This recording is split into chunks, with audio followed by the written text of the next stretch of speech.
Coach's Corner with Ron McLean and Don Cherry. Brought to you by Moores Clothing for Men. Well made, well priced, well dressed.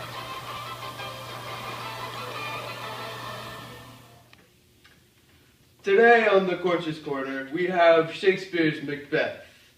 But our main focus is on the three apparitions and our lovely Macbeth, who apparently believes everything that he is told. I mean, they're women with beards, for goodness sake. Yes, but at the time, witches were a real concern and very real thing in the community, so it's not only Macbeth's foolishness that gets him in trouble, but also the use of equivocation. Yeah, Macbeth took the statements very lightly. I mean, if only he had seen the stuff that they put in the cauldron, maybe he would have taken the time to process it or think about the statements they made. I mean, it's absolutely ridiculous. Here, let's take a look. Now, that's a little messed up, don't you think? I mean, what on earth are they putting in there? This and that, whatever. Let's just throw it in there. Yes, but you have to think in context. These ingredients are all things that witches were commonly believed to use, and they're also associated with them now these days. Speaking of things that are associated with these days, the chantings and all that. Like the bubble bubble toil and trouble, that was in Harry Potter. And the chanting as well, it shows that the witches all think as one and they're some sort of unit. Yes, it's almost like combining three characters into one. So, back on track, let's take a look at the cauldron.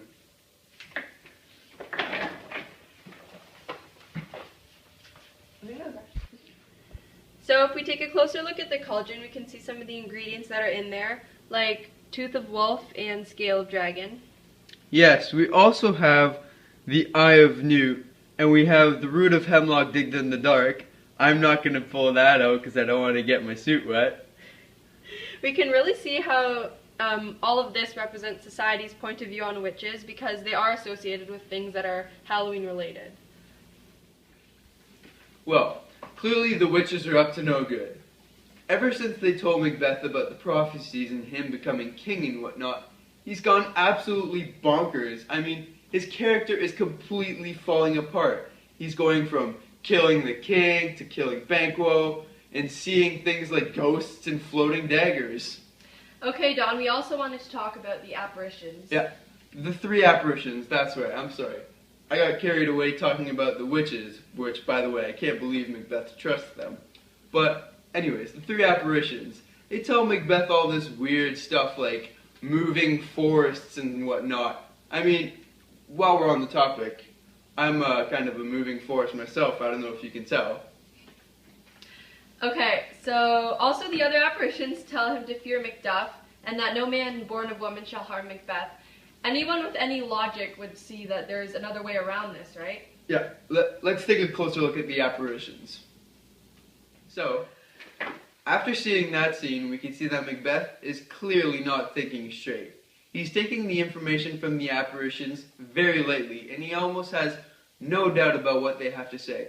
He's not processing the information at all. Yes, and we also wanted to cover the significance of the apparitions. The first one is an armed head that warns Macbeth about Macduff. What does this armed head represent? Macbeth's decapitated head, that's what it represents.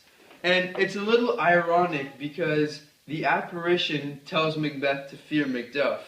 And lo and behold, Macduff is the one that decapitates Macbeth. And I find this a little funny because it's almost as if Macbeth tells himself about his own death, yet he's completely oblivious.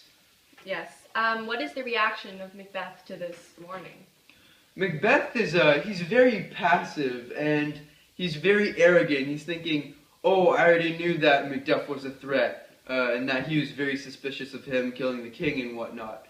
So, yeah, he was very arrogant about this whole situation. And we can see that this arrogance carries through to the next two apparitions. The second one is a bloody child that tells Macbeth that no man born of woman shall harm him. What is the reaction to this one? Macbeth's reaction after this, he thinks that he's basically immortal, since it's almost as if no man can kill him, since he's thinking that, well, every guy is born from a woman, or every woman is born from a woman, therefore, nobody can hurt me.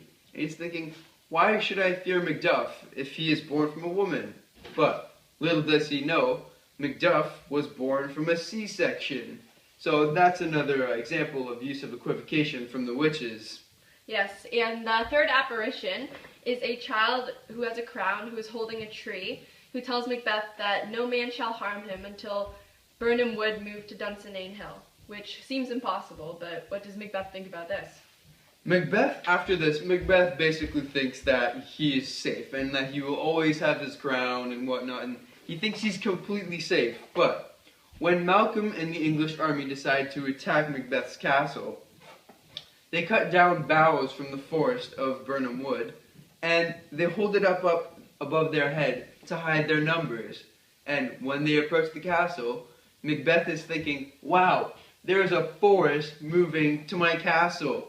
And at this point, he just loses it, and he's getting prepared, and he's wearing armor a week before, and he's just absolutely gone crazy.